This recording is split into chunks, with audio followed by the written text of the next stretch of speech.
retracement like this, like I would not be, my jaw would not hit the desk, and I wouldn't be like, oh my god, I can't believe the market bounced here on Monday.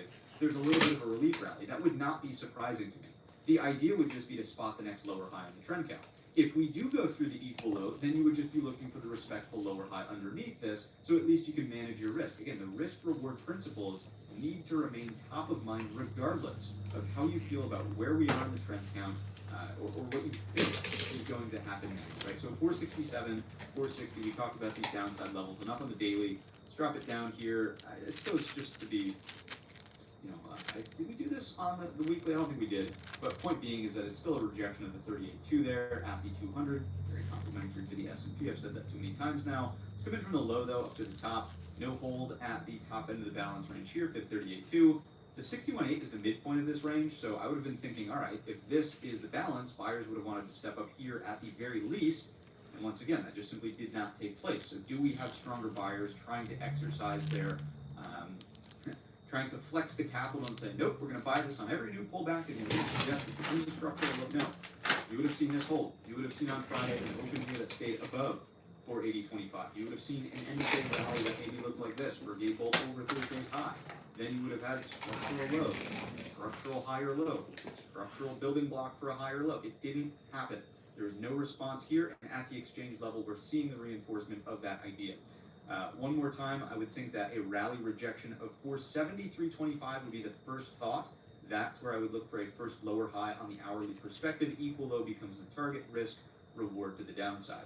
If we go above 473.25, I would be open-minded to the counter trend, bringing us to 480.25, in which case, just like the S&P, looking for a lower high there. Equal low becomes the target over time. If the market goes straight through 467 and we see a gap down, because it's also possible, we didn't really talk about it from the futures perspective on the ES. We'll get to the NQ in just a second, but into the before the close, right? Not just the maintenance close, but the full weekend close before futures open up on Sunday at 6.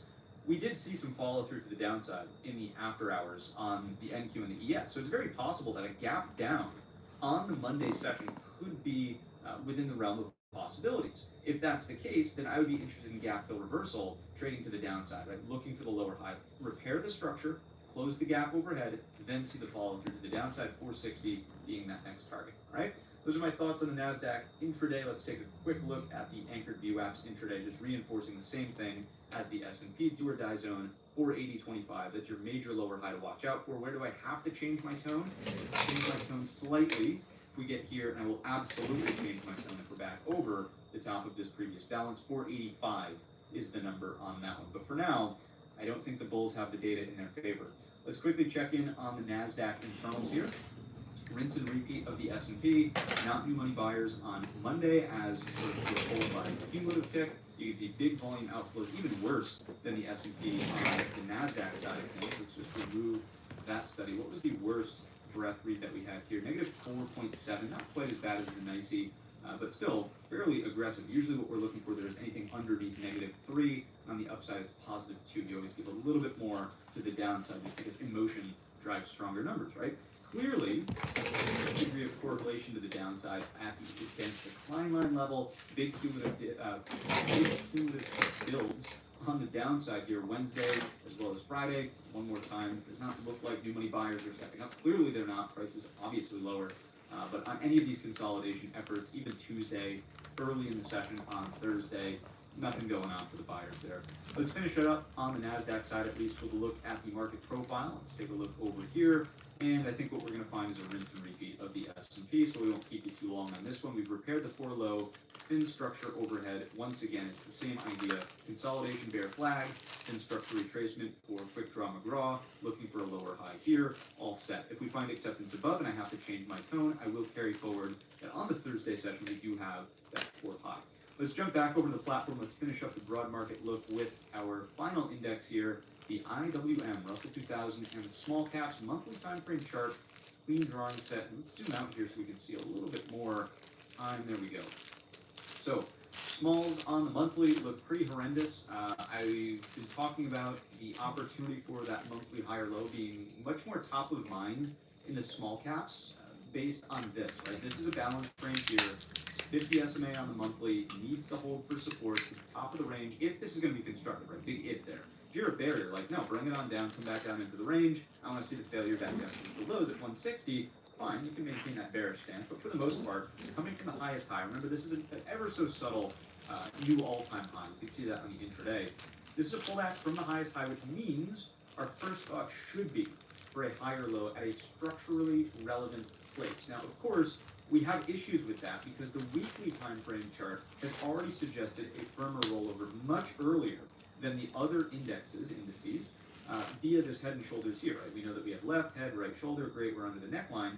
It's do or die. It's right here, it's right now out of the small caps. If we cannot hold around this $200 mark flat, the monthly 50 SMA, I really think we might be in store for a little bit more pain than just that 14.5% pullback in the S&P 500. Why? Because small caps, as we know, are typically a bellwether gauge for more of like that parity to the economy, right? The S&P, not so much the economy. It's dominated by large tech, and of course, their balance sheets are very flush with cash, and no problem.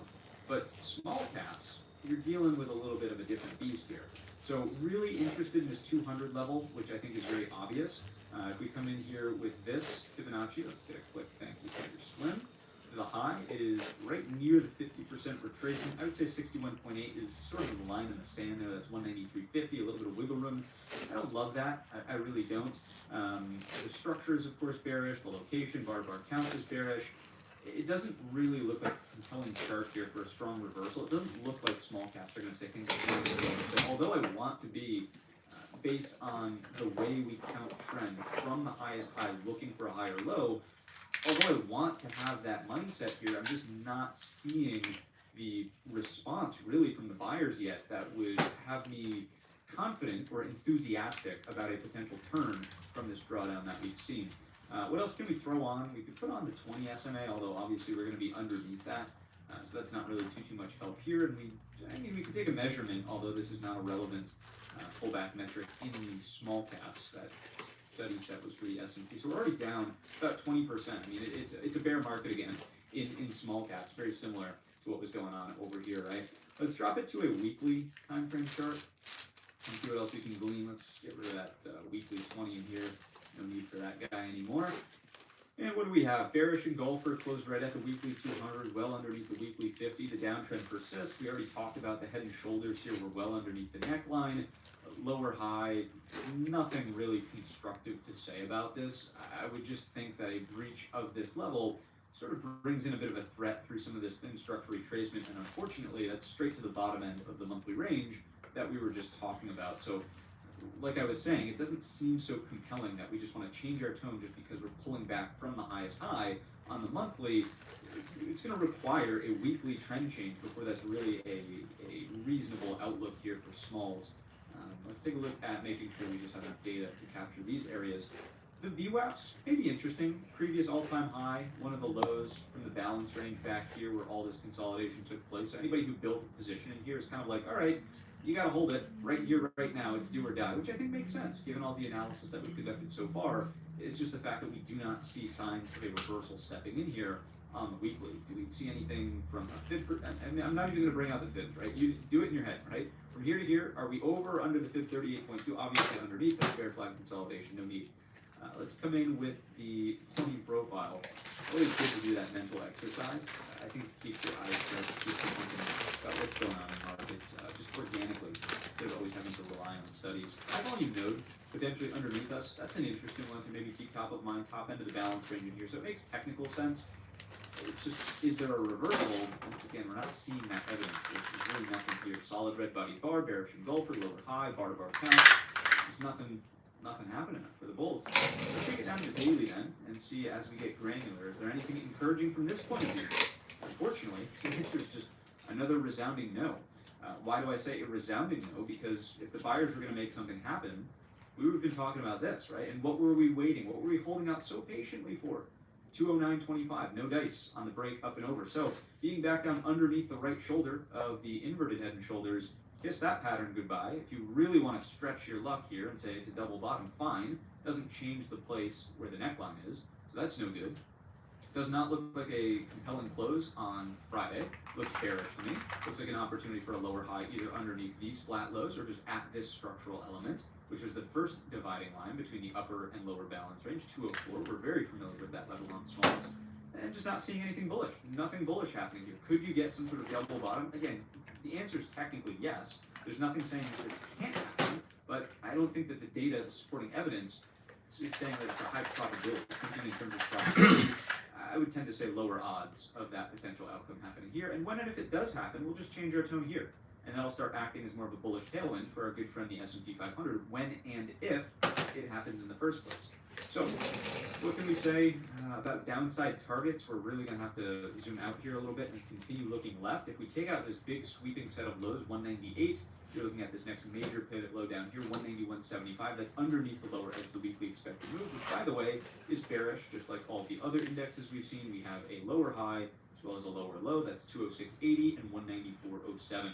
So 191.75 was that next one, and then 187.75 really starts to get, we got to look back more than a year.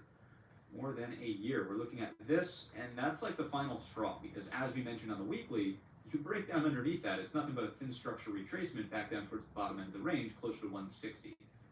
Not saying we go to 160, I always want to make sure nobody misconstrues what I'm saying, but there is some structural threats as and if the Russell breakdown continues, which will just be a headwind for the S&P 500. Here it is on the hourly side of things. One more time, put yourself in the shoes of a buyer. Buyers wanted to see consolidation over these previous areas of resistance. We're getting both over the inverted neckline. Great, we're breaking out. Didn't happen.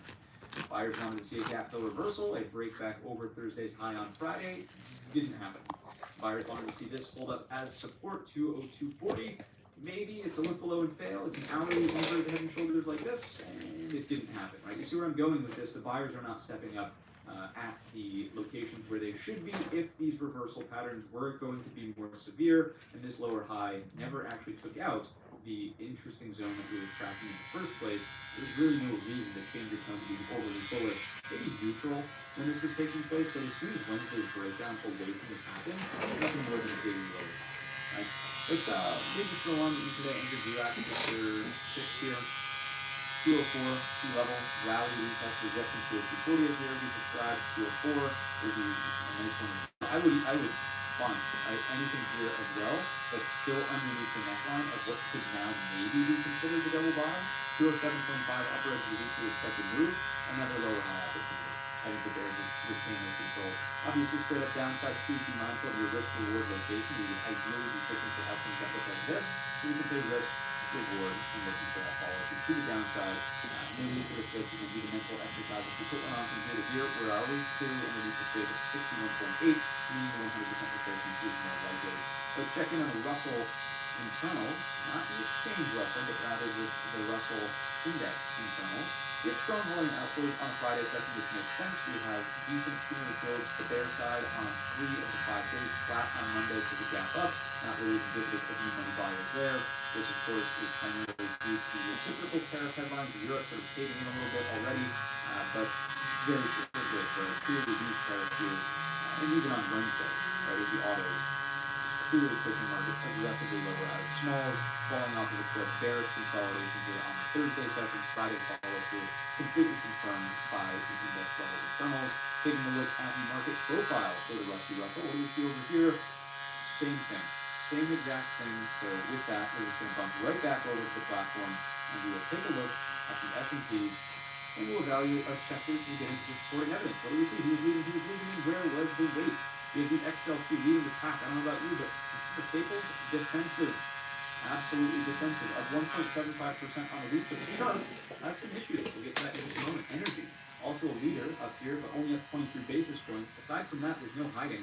Semiconductor brutalized. Some of that China news as well. Remember, the U.S. blacklisted about 50 Chinese companies saying that no, NVIDIA, you will not export chips to these Chinese AI companies. We need to maintain our edge. So, down 7.43% on that, and it's actually worse than what meets the eye. We'll talk about that in just a second. And I know I said I only have one trade idea in the introduction. If you stick with me here, there's a couple of sectors that we can dive into where you can probably formulate some ideas outside the scope of what we say for the moment. Anyways, XLK, the next downmost, the next worst sector, there you go. They're almost down about 5%. It's 4.96% as measured from Monday's open. Communications also taking a beating. We're down roughly 3%. Financials still getting brutalized, down over 1%. Utilities, defensive, anyways, discretionary, another heavyweight risk-on sector down 1.26%. Does not look like a risk-on rotation. It does not look like you're going to be bottom fishing out here and saying, oh, look, it's only, the breakdown's only brought to us by some of the defensive lightweight sectors. Not the case. Not the case based on what we see here. Let's take a look at consumer staples. So as I was saying, yeah, it outperformed on the week, but first of all, it's deep for defensive, and secondly, it didn't really do anything to get me thinking about a stronger recovery effort here. It still looked to me that there's a strong opportunity for a rejection lower high underneath this overhead supply.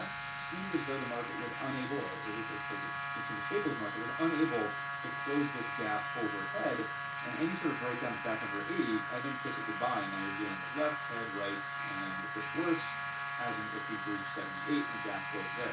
That's what the bears want to see. The bulls want to see some sort of consolidation and prove me wrong.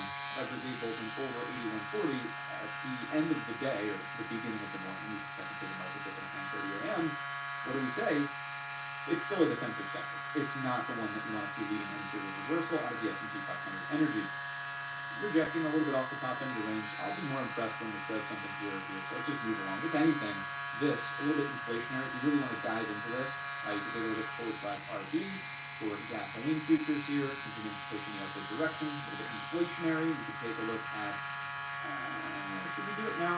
Let's go forward slash HG for copper. If you want to talk about inflation and energy and what's going on there. Copper is certainly moving in the upward direction. That is inflationary. You can take a look at, is it LB for lumber? Ooh, LB, yes it is, LBR. The continuous contract, no quote on that from here. LB, do we need to just throw an expiration on it? Let's see if we try to play contract here. Try it. Not really what we're looking for. Lumber futures are up. If you look at lumber prices, they are ultimately up. Is there some sort of lumber ETF that we can quickly look at? Lumber futures, no, I want a lumber ETF to try. I don't know what this is, so please don't hold this against me. Analysis. No. I guess a proxy for this is you would see an inverse move out of the, well, of course, the XHB. XHB, copper futures are up. Lumber futures, I know they're up. You can find the chart. I'll probably overlay it in the edit, actually, instead of making myself look like an idiot and not finding it. But XHB home builders moving lower. That's inflationary. It's harder for the cyclical side of the economy to take a grasp here with home builders moving lower like this. So that doesn't add up to being like, hey, we're all set on the inflation front. Energy's not really telling the next story. The home builders aren't really telling the next story. Copper futures, lumber futures, not really telling the next story. It's not what you want to see, to be quite frank. And I think it adds directly into the title of today's video, the introductory remark of stagflation.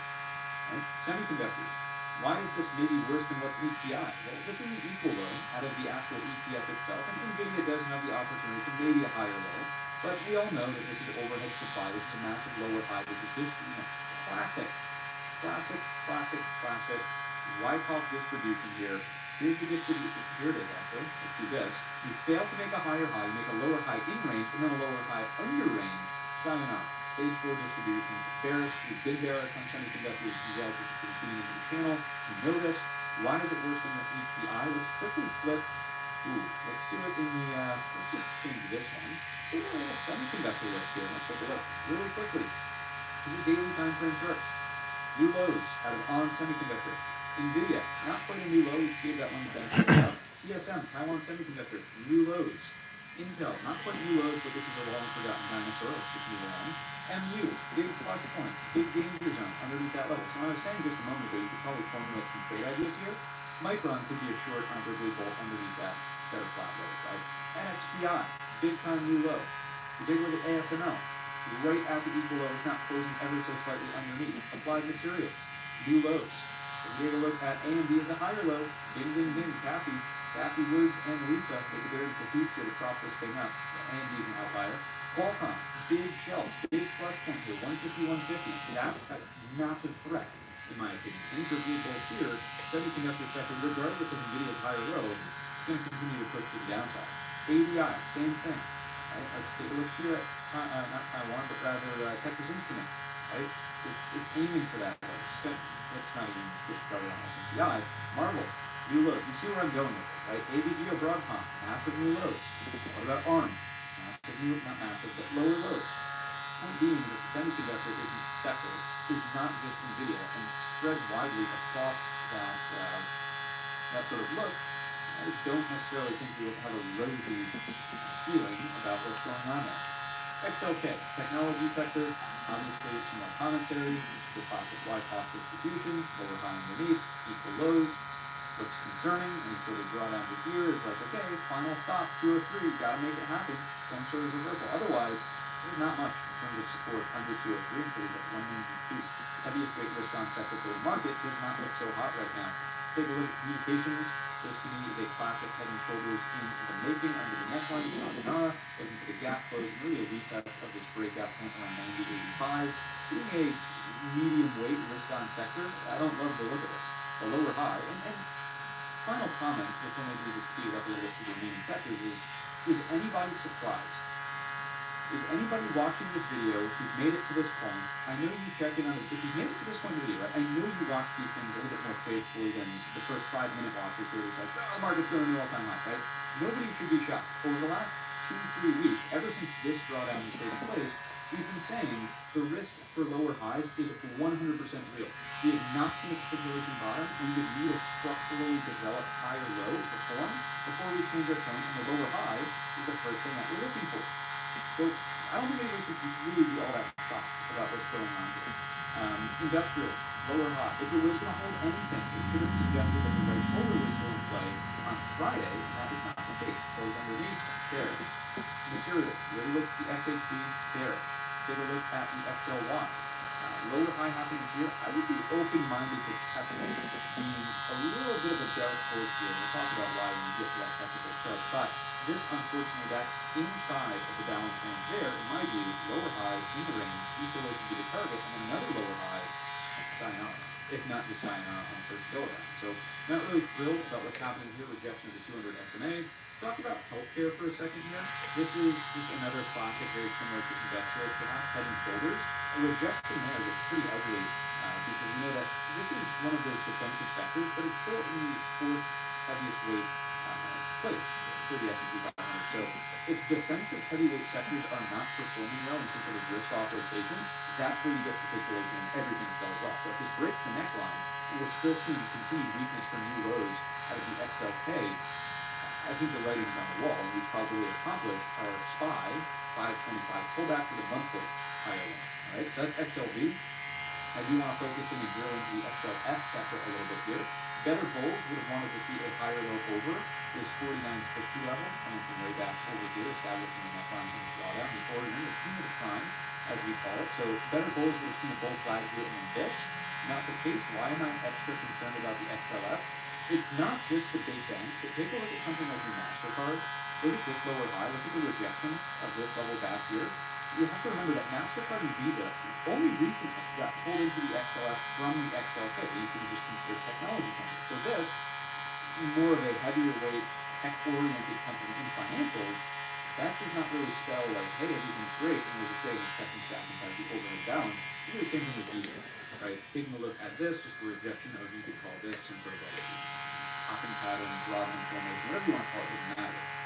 But after a breakdown, after clearly setting some sort of lower low underneath the 50 SMA, looks like a lower high opportunity to me up against 351.75. So you can use these as some trade ideas. There's probably trade ideas that keep formulating on MasterCard and Visa, but I will continue to keep you on the edge of your seat. No, I won't. XLV, UNH is the sole trade idea I was going to give you at the end of today's video. And we'll probably recap at the end for the reasons of timestamp. But inverted inside hammers, in a weakening sector that looks like it has a head and shoulders form, yeah, I'm interested in this pullback and breakdown here, especially with the context of an overall breakdown in UNH in the first place. Right? So it's under 511.75, 324.99. So the sectors in the trade idea is coming to form one cohesive experience today. There you have it. Utilities, nothing to talk about here. Real estate, not much to talk about here. And bonds, taking a little bit of a bid on that Friday session, which is kind of an interesting take. It's like, well, I thought stagflation was a fear. Why are bonds getting a bid and in theory pushing rates to the downside? Well, this is a flight to safety, 100%, instead of, let's drive interest rates lower. under the premise that we could alleviate some of the stress through the economy, right? So that's the TLC. Let's take a look before we get into some additional supporting evidence. Expand the sectors and look at ratios. If you're not familiar with the ratios, check out the video tutorial in the top right-hand corner. Bearish lower high. Hanging in there, but B for defensive, and hanging in there, but really walking on thin ice based on what we talked about. So far, I would say not really a risk on indication. So let's look at the risk off side of things. Bearish, uptrend back to equal high. Bearish after a pullback higher low after equal highs is not looking at a risk on market, and I think the price action speaks for itself. That shouldn't be dropping. These are more specialized ratios. This is bearish. This is bearish. This is bearish. This is bearish. You really want me to keep going?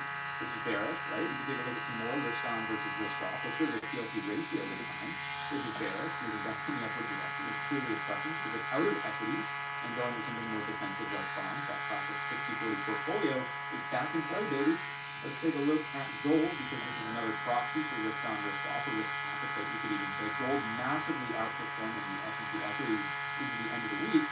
It's a huge flight to safety, risk off, get me out of equities here. It does not look good. Get me into something a little more stable, something that's really been on a tear recently.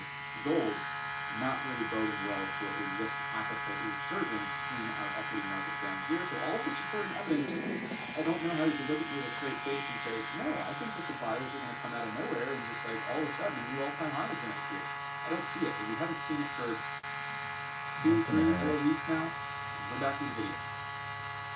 Dixie, lower high in range. I think that this is less about, I would say less about the earnings and how it's influences the earnings for the S&P and more about that currency conversation we've been having. Let's go 6J for the yen, getting a little bit of an uptick into the end of the week there. Remember, yen strengthening should bring money out of equities. We say the same thing about if you go to 16 for the euro. We can see some consolidation here with a big push in the upward direction. There's money flowing out of the U.S. economy. Think trade war. Also think about Japanese inflation and budget intervention, which could in theory collapse the carry trade. That's still an idea, but until the let's go back to the 6J for a second here. Until this breaks out for some sort of like major higher high or equal high back up here, I would not be carry trade collapsing. Oh my God, I'm a bear because of that. It's a mild data point at this point. But if it really accelerates, that's where we're taking over grasp on the market. And you'll know it. You'll know it when the market freaks out. Just like it did back here on August 5th when you got down, whatever it was, 100 handle in the S&P 500. Let's move along to the interest rates. See what's going on here. Rates coming down. Obviously inverse to the TLC. Not really a shocker there. I think the Fed's caught us in a rock and a hard place. So if we just go back to the inverted GC, and this is how it always goes, right? And Jerome Powell was actually very good about saying, nope, I do not want to declare a soft landing yet. I don't know if he's even landed yet. XYZ. I think he's done good to protect his own reputation and not be overly boastful of like, hey, look at us. It's like perfect. We did it. Awesome job, right? So just moving lower, of course, sort of insinuates, this is what I'm looking for, that the Fed traffic is probably suggesting more rate cuts, probably something like back to 3 in 2025. So let's take a look over at the platform here. We got a little cancel. We don't need that, but we do want to just a watch to here. Let's take a look. We just divide. There is the calendar year end. 1, 2, and 3. Back to 3 rate cuts in 2025. And aggressively, another cut here in 2026. So the S&P continues to reinforce 2 rate cuts in 2025. And the market's saying, no way, Jose, there's going to be issues here. Is the market getting ahead of things perhaps? In the labor market, which we didn't really see on the Thursday release of the jobs data. So that's a Fed watch here. It's a bit more fundamental with the actual news that came out. I would say one of the better data points on Wednesday morning for the tariff news was just that the durable goods orders they were okay. They were better than the expectations. We're still getting some consumer spending. Is it pull forward from the tariffs? So could that be what's going on here? That's one possibility, which I think after it even more bearish, of course, is that participants are fearful of inflation making a big resurgence. Jobless claims well within the bounds of reasonable expectations there, the expectations 225, and also, just a reminder, got to be over 250. Over 250 is where we sound the alarm, and it's like, oh my God, something bad's going to happen. And usually it's too late anyways. At that point, we're already seeing unemployment is a response. It is a result of the recession. Like it's not so much an indicator of the recession in the first place. Let's be clear about that.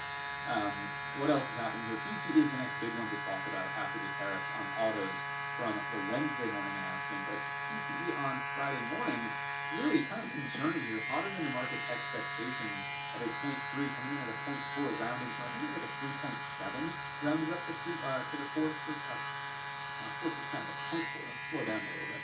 That was one of the strikes, but the next big strike was that the consumer sentiment on the revision actually came in worse than the initial, the preliminary. And that usually doesn't happen. Usually the preliminary gets way out of control and the revision comes in a little bit.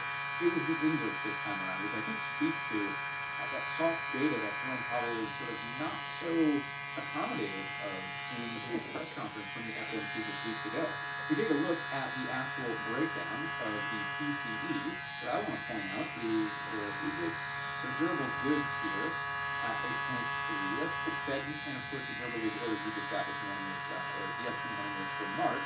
So not really concerned yet there. We'll see if the next report basically reflects an increase out of that and whether or not that's more closely tied to tariffs and pulling demand forward. But beyond that, let's scroll down, where is it? Housing and utilities, this one. That's what we care about. Really, to get to the Fed's target, if you want to start talking about 2% inflation PCE-wise on the year-over-year, to accomplish that, annualized, you really have to have your housing and utilities not have a string of data that looks like this. Point 4 is for something you can't afford. You have to remember that housing and utilities account for roughly, if you use the CPI as a proxy, they're a little bit more public about what their weighting mechanisms are. Don't hold me to the exact percentage point, but roughly 50% of inflation comes from housing and owner's equivalent rent, basically in the CPI. Don't really parse that out. But point 4 annualized does not give you 2% inflation. That is obviously an uptick higher than what the market is really expecting. And one of the big reasons why I think we're in a place right now, especially with copper futures rising, lumber futures rising, housing prices don't seem like they can come down. And the third thing is catch-22. And we talked about this a little bit in the live stream on the Friday morning session. You bring up this, I forget exactly where it was, and it's a little bit inside. I'm going to maybe have to go back and find that. But the conversation went between that. Won't higher rates for longer be combative to inflation, but also not allow housing prices to come down with peak inflation? Yes.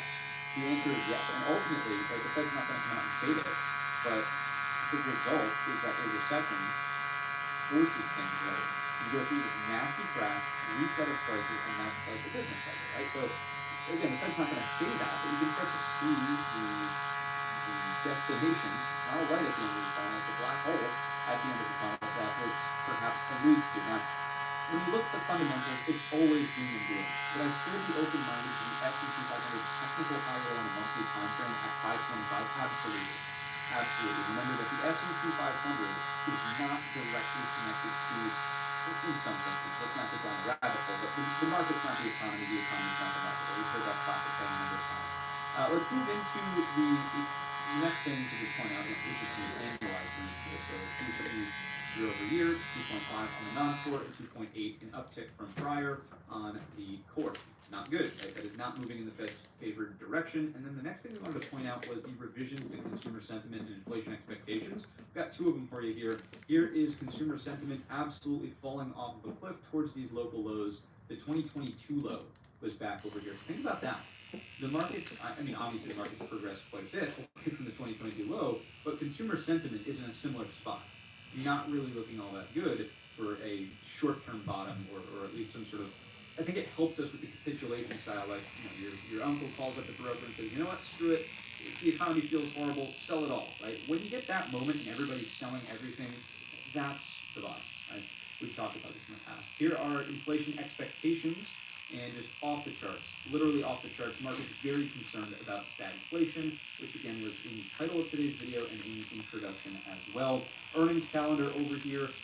Nothing to pay attention to. We're mostly out of earnings season. I would say that Restoration Hardware is always just an interesting one as a bellwether for a little bit more of that upper echelon of spend for furnishing anything, really, offices, apartments, houses, whatever. So we'll watch out for RH earnings and whether or not they're citing any slowdown in consumer spend. Conagra, really more on that consumer staple side if you're interested, and that's about it. I do want to bring up briefly that CoreWeave's IPO disappoints in the opening hours. However, if you take a look at the chart of CoreWeave here, let's go CRWV, ticker. Yeah. There it is. You gotta give some credit where credit is due. On a day where the broad market was down big time, CoreWeave's IPO, I don't know how you can write a headline like that and still have a green print out of the actual IPO price. So not bad. A lot of IPOs flop a lot harder than that. You can go back and revisit what happened with maybe Robinhood, Reddit, um, Lemonade was one of those, Roblox was one of those. You can go back and take a look at those. But regardless, CoreWeave has some issues relative to their own business model. I don't think it's a bellwether for the AI appetite out there. Reason being, you could read some of these articles. I was doing a little bit of reading myself. CoreWeave is just way over their heads in debt, funding the operation to set up and run these data centers, expecting that forward demand will be there over time. And that's a big question mark, right? Obviously making a pretty big bet that it will be there, but that's what the market doesn't so much like about the business model so far, in case you're interested. Let's get back on track for the remainder of our video. We've already looked at the bonds relative to the S&P bonds relative to themselves. Kind of flat, no big updates over here. The long end of the curve still trying to force Jerome Powell's hand, moving into credit spreads, popping back in the upward direction here and here. That is risk off. That's not helping the case for bulls. And bulls did have a little bit of something. It was like, okay, these are coming in a little bit harder than I would have thought. No debts. Bulls let that one slip right through their fingers. Let's take a look at junk bonds in isolation. This called the rollover, basically. We talked about it a little bit on Wednesday, just this idea of a lower low versus sort of the higher low that was happening there. We talked about this not being as extreme and the equal high more so. Regardless, point being is that junk bonds not really suggesting a strong appetite for risk either right now. And even if they do outperform subtly in the short term, that is always you would see equities as being more risky than junk bonds to some degree. If you just look back at the dot-com bubble bursting, you can go back and find these studies, but junk bonds did slightly outperform. Even though they're both moving lower, they moved less lower. That makes any sense, right? Bitcoin. What's going on? Proxy for risk on, risk off. This is still not a flight to safety asset. I don't know why people say that. It's not a hedge to inflation. It's none of that. It is a risk asset. So the fact that it's still underneath this overhead supply, sayonara, not looking good. Sailor ship ratio, it's still bearish as well. Move into total breadth, not helping the case for the market making a turnaround. Still underneath the 50% mark in the moving average trackers, as well as new highs versus lows, remaining under the zero line. If we take a look at the RSP, one of the things we said on Wednesday was, hey, if it's going to make a stand, it has to stay over 174. No dice into the Friday session. You'll see the same thing on the equal weight Nasdaq and its level here, 89.20. If we take a look at volatility, little uptick happening here. Don't freak out. Oh, this is going to be a big lower high on volatility. Just you wait. If the market makes a lower low underneath this, I'm expecting a higher high on volatility. You better believe that, right? So in equal low, of course you're going to get a lower high, right? It's just like, okay, we've been here, we've done that. Show me something new. That's where we freak out. So a gap down on Monday could be what does that. A gap down on Monday to here, an equal low, and then possibly a gap and go. I wouldn't be shocked if volatility starts creeping up to this local high. If you take a look at some of the let's go deeper than just the VIX, right? We've been a big proponent of this recently. VVIX moving higher back over this shelf. That's one small warning sign. It's still a lower high. And you could say, oh, no, Matt, volatility is still a non-issue. All right, let's keep peeling back the layers of the onion. Big time backwardation once again after flipping into contango. It's not often that you go from backwardation back to contango back to backwardation. That's much more indicative of a market that is not going to hold it together, right? If you take a look at the one-day VIX, this has been one of my favorites recently, is it never floored itself back down to 745, which is always what's required, based on its limited history. I want to be clear about that too. Very limited history, but typically, if you're going to spot the bottom in the S&P, you need it to get back down towards that 745. We just didn't have that. So volatility is back and raging. One of the reasons why I would not be overly trusting of the weekly expected move. And I also want to bring up the skew in today's episode, because we oftentimes focus on the skew and like, oh, wow, like crazy new record highs on the skew. The skew is a bottom finder when everybody throws in the towel and no one else is betting on a black swan event. Let's be very clear about that, right? The reason why we have this programmatically configured to throw a pin when there's a sub 113 print is because when you get there, that's typically when the market's like, okay, fear is out of the market, nobody's scared of anything anymore, the worst is behind us, and now we start to build the bottom, right? So watching that very closely on the skew here from the weekly perspective as we come in off of these highs. Let's not forget about it as it's coming into the lows. I want to watch 113, right? That's your skew, a little bit of a hidden gem towards the end of the analysis there. Let's get into the core list of companies. Let's wrap this thing up. Video's coming out a little earlier on a Saturday session. Hope you guys have a great weekend, enjoying some hopefully nice weather wherever you're at. Nvidia's up first on the chopping block. We already touched on it with the semiconductors. If it was going to be bullish, it needed to stay inside of this range and potentially threaten to break to the upside for a weekly lower high up against 129, but it didn't even do that on Wednesday. And this is sort of the funky part as well. We can have a little bit of a conversation here. Wednesday is auto tariffs, right? Let's think about that. Auto tariffs, semiconductors. And primarily, NVIDIA semiconductors at this point are like all about the AI trade. Yeah, there are some semiconductors in the chips and their computer system is in cars. I get it. But let's think about this through the lens of AI.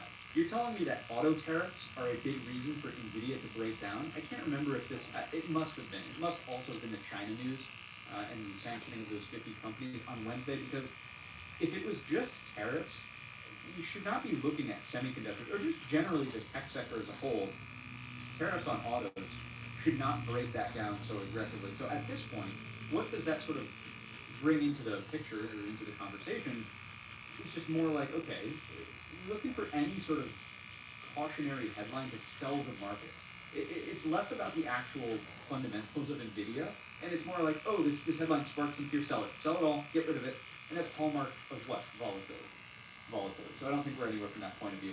Anyhow, getting back to the technicals, so long as price is underneath this balance range overhead, it's sayonara, continuing to look for downside. Really, really stubborn move on Friday. I wanted to see a cleaner lower high here and let some actual follow through. No dice.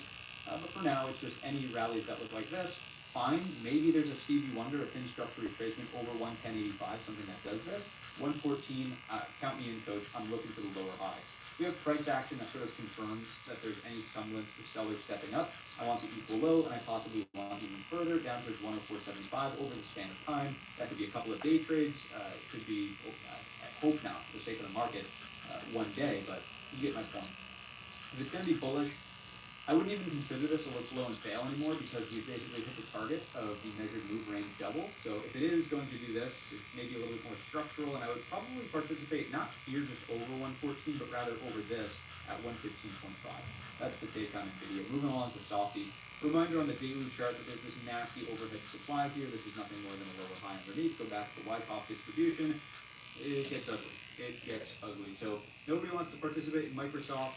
This range not holding, right? You were trying to build some stair steps in the upward direction, clearly failing, bearish engulfer to close out the week. Equal lows. If it is going to turn into a double bottom, like everything else, let it be a double bottom. We'll change our tone here. For now, our first priority is seeking lower highs and continuation of the downside via brigade bolts underneath the local low at 376.25. Next downside target is the weekly cliff at 365.75. Kind of ironic considering one of their product suites is the Microsoft 365 suite. But there you go. Take a look at that, right? Take a look at that. Boom. Underneath there is nothing but thin structure, right? So 365.75. Interested in whether or not that does break down. Let's move on to Apple. Let's go back to daily charts here. And let's see what's going on. I don't think there's really anything compelling to say about Apple on the long side. This is a lower high that we've been watching for very patiently, and it's just starting to break to the downside. I want the thin structure retracement through here. Take a look at the hourly. This is that end of day OPEX sort of funky business. So under 219, just looking for that retracement to 214.50. If we do see some upside, I'm looking for rejections up against the double top neckline. Right there it is at 220.50. Not in love with Apple longs really at all. If we do pull back to this level, sure, you could get a counter trend lower high, but do I think it's a good long opportunity there? Not really. Not really. Move on to Amazon, Nancy. This is the one that had the best shot at potentially proving the market wrong and saying no, brigade bolt over the range. Friday just puts a nail in the coffin there. I'm really a little sour about Amazon. I was holding out for the retest lower high here, $200.25, when in reality it was literally to the tick a perfect gap fill reversal up against the Thursday low. So a little sour here. Personally, just making mental note not to revenge trade this early on in the week. Yes, it looks bearish on a look above and fail. Yes, this range, or you could even just call this head and shoulders, whatever, it has broken down. It's aggressive, but do we want to be new money shorts, smack on the lows of the range, and sort of like talking to myself here? Not really. I think the next responsible trade is a lower high at the midpoint. Maybe looking for that, or let this unfold. Don't operate in the midpoint of the range because you never dibble in the middle, and then wait for a brigade bolt lower high underneath 192.25 to get into 187.65. Right, so that is sort of how I would watch Amazon as we walk forward. If it's going to be bullish, I don't even know that I would want the thin structure retracement here, because if buyers were going to make something happen, it should have been right there. I'd be very skeptical of buyers inside of this balance range here. So therefore, show me this and the break of 206 will change our tone. I don't see a compelling bullish argument out of Nancy as of right now. Google. Google. Just ugly, hideous, gross price action to the downside. Not gross, clean, bearish price action, but definitely bearish, right? Clearly rejecting the inverted head and shoulders neckline on the retest there on Wednesday, Thursday getting into the range, Friday going through the range. I honestly was thinking that a counter trend could have developed before the follow through. It just didn't happen. The market was just so, the tempo of the market was a little sluggish. So maybe I shouldn't use the word tempo, but the grind to the downside did not offer much of a downside entry, responsible risk reward entry, unless you were operating prior to the sentiment data at 10. Anyway, let's not hem and haw about that. Technical structure now just allows for a big time lower high. I'd watch 160, 150 if it does go for a counter trend. Otherwise, straight up continuation under 156.65, close the gap, and then next target's down below is the local low, or I shouldn't even say local at this point, but the pivot low, the swing low at 147.75. Beyond that, there is a gap to close from previous, not even earnings cycle. I don't know what the news was. It's stretching my memory to think back all the way over here. Probably something AI related, but 146 closes down at 143.25. Moving along to the metaverse, Zuckerberg and his fantasy land is suggesting the weekly head and shoulders, right? So under this neckline, it's pretty dangerous break of the daily 200. We're looking for these lower levels to start coming into play. Just be mindful that this retest of the breakout is probably, I don't want to say the deepest it can go, but it would be one of the stretch targets into the upcoming week, 537.5 on the downside. Here it is in the hourly. Just like Amazon, be mindful that you do have a 100% retracement towards these lows. Think about your location when it comes to risk reward. Ideally, consolidation, brigade bolts under 577, rock and roll, lower highs here. Also keep in play even a shorter term head and shoulder, something along these lines, right? So that would be 607.5, offering a rejection on that. Straight up continuation, you can go with it, but one more time, just please be responsible with your location. If you're trying to short meta dead on the lows, you have to be someone who is respectful of your stop loss and willing to admit that you're wrong, such that you can preserve your capital, right? The name of the game to stay in the game is to, when you're wrong, admit it as fast as possible. All right, Tesla. This is not a psychology reboot. What do we have here? Tesla double top. I love this. I really want some more bearish headlines on Tesla, because what I'm looking for is Tesla's already down off of its highs 50%, right? From peak to trough down here is about 50%. If it's going to build out a structural low, I want to be looking for the higher low long opportunity here on the retest of the double bottom neckline at 250.50. Now, you could say, but doesn't that stand at odds with the general thesis of the S&P? It does. It absolutely does. And I think Tesla can be a dark horse.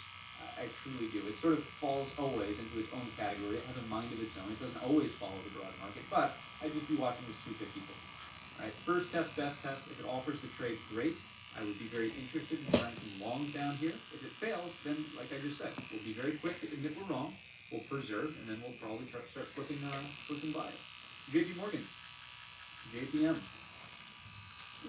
Just like the XLF, some concerns here. Let's go to the daily to actually understand this one a bit better. Best higher low would have been consolidation over 248. No dice on that. Clearly underneath, meaning a lower high below, starts to suggest short-term downtrend and follow through to the downside. I think if the broad market's going to, careful with my words here, quote, collapse and crash, you probably want to see some weakness creep into the financials. This is a pretty strong recovery relative to what was happening in the S&P index itself. Financials need to be the straw that breaks the camel's back to the equal low. You're probably dealing with an S&P that's substantially lower at that point. So JPM could play a role in that, and that's so long as price remains underneath 248. Next up, last but not least, and then I'll rehash that trade idea for you on UNH. We have Netflix, lower high at the right shoulder, also underneath the neckline as of Friday's close. So I think lower highs below 950, bring it on. I've honestly been a little skeptical of this long. You can hear it in my voice in some of the analysis, right? I was like, I really want to see this underneath the 950, goodness. 950 neckline. We're finally there. I think bear flag consolidation inside the range, this being the range, and underneath the neckline sets up the next move for back down to low. So 950.25, 924 will be the top levels underwatch there. Let's go back to UNH just for a brief moment so we can include it in the timestamps at the end of the video. We covered it through the sector watch, but here it is one more time. Bearish inverted hammers inside bar on the Friday session. Equal lows 50 SMA, if it breaks down, really looking for this retest as a day trade, and then beyond that, we'll see if it goes further. I would start thinking about this, probably acting as a target. Let's go 478 for the sake of round numbers. You guys know the deal up here in the office. That would be the next stretch target. Firstly, interested in a possible day trade if the broad market remains weak early on in the week to 499. That's all I've got for you. All I've got, as if an hour and whatever many minutes of analysis was. That's it. If you enjoyed the video, as always, let me know down below in the comment section or via a simple thumbs up. It goes a long way to help support the channel. Subscribe, turn the bell notifications on, do all that stuff that YouTubers are supposed to say. Remember that we are live every morning for the pre-market prep at 8 o'clock Eastern time. We'll give you a game plan for the session and hopefully set you up for a day filled with success. With that said, enjoy your weekend, have a green trading week upcoming, and I will see you in the next one.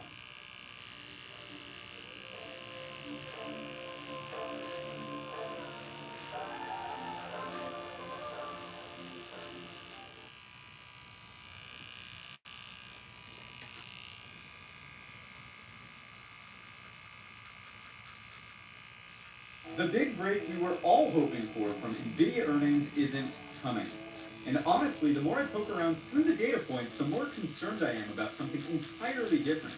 Yeah, it's the nasty R word, recession, and more of a bearish environment that continues to keep a lid on new all-time highs. So welcome back to the Trade Brigade Midweek show, where we'll take a look through all of the data points and we'll build a logical trade plan.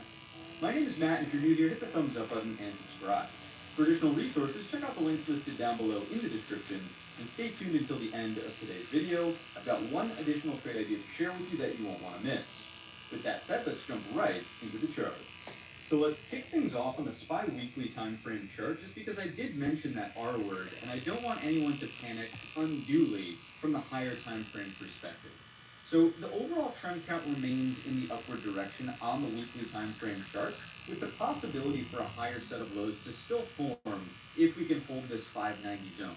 If we break down from there, I would really start to consider the weekly chart trading in an overall range and not necessarily trending in any clean direction. So if we are going to call this a weekly double top, which of course would start to bring in a weekly downtrend, we know that we would need to see a breakdown underneath the neckline, which is much closer to the 580/578 level, and we're just not there yet. So although yes, once again, we are talking about a slowdown and the potential for a risk-off environment, let's not jump the gun from a higher time frame trend perspective. That's the first disclaimer. As we move down to the daily time frame chart though, some glaring issues immediately start to emerge. From a daily trend perspective, are we in a daily uptrend anymore? No. We talked about the breakdown of the base case in the Saturday update video when we said, hey, Friday's breakdown from last week did not hold the ideal higher low here, never mind even setting a higher low over the equal low zone, which was at 599.65. And as we can see through the duration of this week, we've clearly broken down underneath 599.65. That area, if it was going to act as support, would possibly keep or prevent, I should say, this as overhead supply continuing to weigh on the market in the downward direction. Recall that this is the deep seek gap down, this is the tariff gap down. Most of the traders who participated in the auction after both of those single day gap down events, because remember, it was a gap down and there was no follow through on the intraday, right? Most traders who participated after that, you can see, actually have positions that are held from this Subscribe area to my channel if y'all haven't already, guys. This dead on the lows was where a majority of the overhead supply exists. So the fact that we're underneath 599.65 on Monday's breakdown, Tuesday spends all session underneath, and today is, I mean, it shouldn't come as a surprise, right? We were cautiously bearish in the weekend update video. We were saying, hey, if there's a lower high, that's really what we're looking for to confirm more downside. Is anybody surprised or shocked that there's an upper wick rejection right off of 599.65? We had broken down through the 50 SMA here on the daily. Now we're underneath that level. Of course it's not a shock to see that act, the overhead supply as an area of resistance now. What was once acting as support is now acting as resistance. A classic technical analysis 101 flip there. So that, of course, starts to suggest that the daily trend may flip to down, which of course has to precede the weekly trend flipping to down. So basically on the daily time frame chart, any continued price acceptance underneath 599.65 is really, in my view, going to build out nothing more than a possible bear flag near the bottom end of the range. Now, we have to be careful here because, of course, this can go two ways. It can always go two ways. In one perspective, we have the bear flag, we have the bearish evidence that we just described. And I think there's more supporting evidence as we get through the additional charts today that will align with this bearish thesis. But from a pure play risk-reward trade location perspective, I could also see the argument here that says, you know what? Buyers stepped up here, buyers stepped up here, buyers stepped up here. Buyers could possibly step up here near the bottom end of the range. It's very possible that you could have a range to exploit that looks something along these lines, where the lower box, of course, is your risk, and the upper box is your potential reward. It's very reasonable that from a range or balance perspective, that could be one viewpoint in the market. However, as we're about to explore, I do believe that there's more of a bearish rotation that's actually taking place here, which is far different than what we saw over here and over here on these catalyst gap downs. This has been natural intraday price action that had sold off, without major catalysts causing gap downs through the after hours. This is intraday accepted price, right? So my main point on the daily is as long as price remains underneath 599.65, I would still maintain a little bit more of this bearish stance with respect to trade location, right? You don't want to be what we call, quote, short in the hole at the very bottom of the move, but it probably makes sense to have a little bit more of that bearish bias. We're underneath the daily 50, and there's still this unclosed CPI gap underneath us. Possible catalyst to get down through that, who knows? Obviously, NVIDIA is not doing anything shocking in the after hours. We'll talk more about that in just a moment, but you can see the bid-ask right here. It's at 595.85 by 86, so we're really just unchanged from the opening print, basically. The market's not rallying or doing anything euphoric on NVIDIA earnings. So if we can see maybe PCE, inflation numbers on Friday continue to pressure markets to the downside, something that looks like this maybe sets up a trade, right, where we have risk and reward to the downside through the thin structure to close the CPI gap. It's one idea. Obviously, it's an extension through the lower edge of the weekly expected move. It's one way, like I was saying, to get involved near the lowest low with some semblance of a healthy or proper stop loss that's going to protect you from whiplash back to the upside if it ends up turning into a range trade, which again, I will say one more time because everybody wants to know, like, what do we do tomorrow, right? There's probably more of that cautiously bearish stance that persists through the market. We'll talk about the data points as we move on. So that's the daily analysis here. I'd say your key level, 599.65. So long as we're below that, it's bearish consolidation. If the market's going to make a stand and really try to turn around, I need to see at minimum on the intraday a first step hold over that level. Then maybe we can talk about continued counter trend rotations back up to the opening print and highs of this balance range from last Friday. That's a conversation we can have only when and if we see sustained price action over the daily key, as we'll call it, at 599.65. So, okay, we've been pretty clear about what's happening here. Let's take a look at the hourly time frame chart. And again, you can just clearly see the change in tone, right? This selling pressure intraday is unlike anything we had seen prior. Yes, this is the deep seek. Yes, this is the tariff news. Yes, this is the intraday tariff news, which is pretty aggressive, right? But this is intraday, just pure play, sell, sell, sell, sell, sell, even getting follow through down here on the lows. What I primarily want to bring up is the exact lower high from today's session right off of the level, right? You got a little bit of what I would say sloppy activity on the Monday session where you crossed through the level, accepted back above, and then closed the day weaker, right? So Tuesday opening underneath gives the bears that edge because of the close below 599.65. But on today's session, opening right at this level, which is basically the Tuesday afternoon, zoom in on this a little further, the Tuesday afternoon consolidation, it gives the first idea, the first hint, if you will, that maybe there's some sort of higher low and we can see a counter trend move to the upside. Now, we did see a small counter trend move to the upside, but it was immediately stopped. It was rejected at that key level, 599.65. So just the interplay of the level based on Monday and then today's Wednesday reaction, to me, is much more indicative that the bears are in control here. So the smaller time frame charts, like the hourly here, I would honestly think with the close back down underneath 595.85, we'll see where we open up tomorrow. So keep in mind that we'll have a little bit of flexibility here. Looks like the market's maybe moving a little bit higher, 595.70 now in the after hours, so right around in here. If we open below this level, I would tend to think that all of the traders who chased this on the long side and are still holding long, right, are going to be massively disappointed on an open under 595.85 that then breaks underneath this area here. This is the first place that the hourly chart was starting to suggest a higher low could form. That's 593.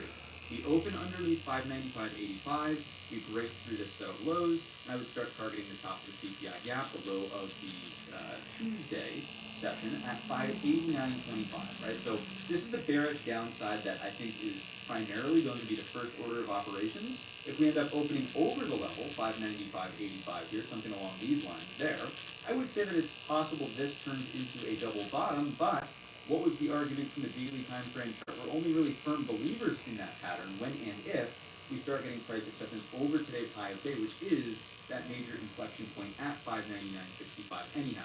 If we were to, so again, an open here, maybe quick draw McGraw could scalp from point A to point B on some sort of long, but the best long opportunity that truly will put a firmer stop to selling, which again seems less likely considering some of the data we're about to walk through, would look something along these lines, right, where you get the higher low clearly over 599.65. So that's really what I'm looking for here. We can take a look through the lens of Fibonacci just to see what's happening from this point of view.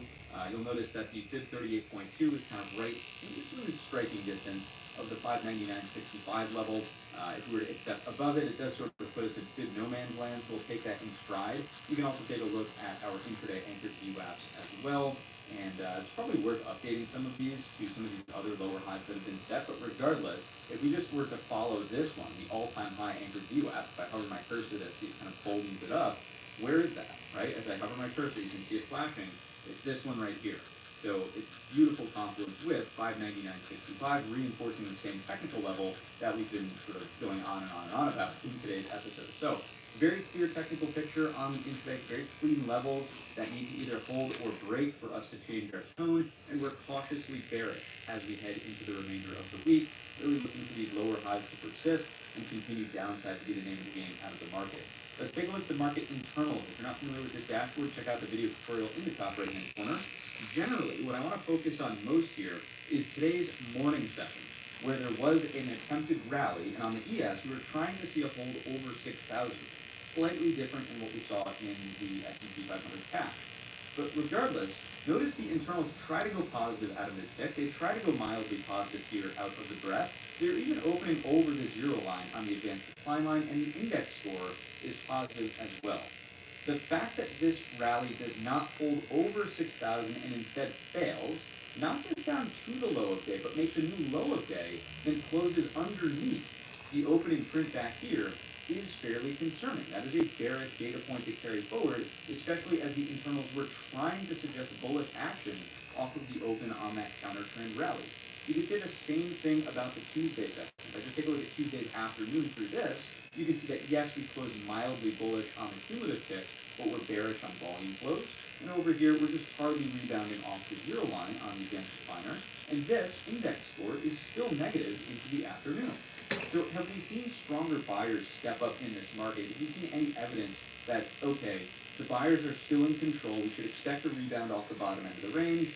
It's really not been the case. The market's been dominated by stronger sellers on the intraday here ever since the Friday change in tone that broke the base case as described in the Saturday update video.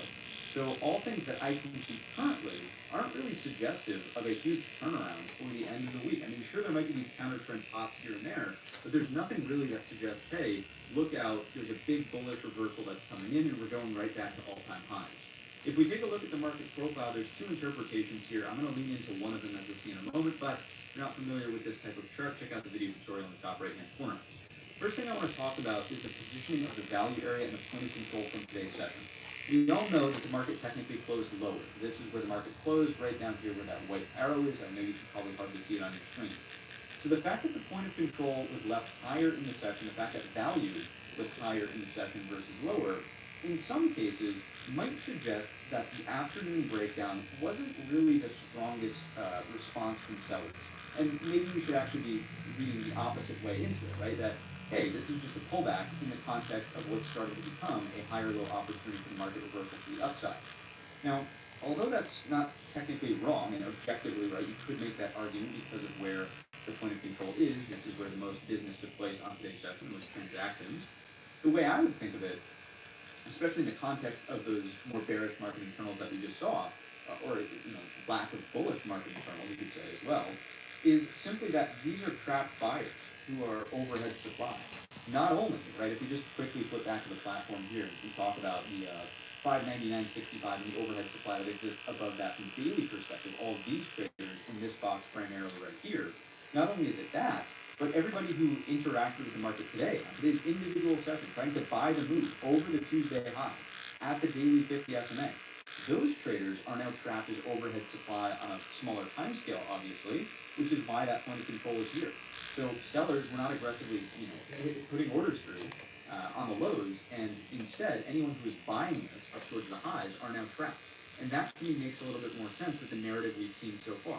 Now, of course, and I think we should probably talk about this on the futures chart here as well, we've talked about on the S&P cash, how if this is going to turn into a double bottom, right, then fine, over today's high, which is that key level, 599.65, then great, everybody's sort of okay on the long side. And just notice how that makes sense logically on this chart as well.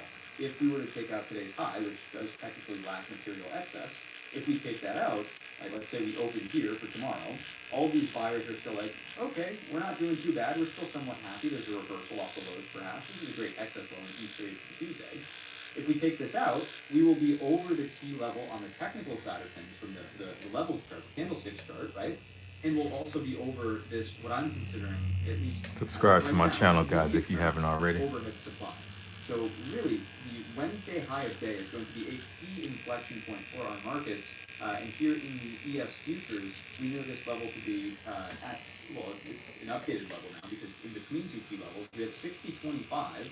We previously had 6,000 was a key watch, right, as well as 60.45 to the upside as well. So today's high is going to take the crown jewel of the major level to watch for. So that's the interpretation of the broad market through the lens of the spider's cash. Let's take a look through the QQQ, and then we'll, once we get into the IWM and small caps, I think the recession argument will really start to shine through, and you'll see exactly where my concerns are coming from. This bearish, cautiously bearish stance, right?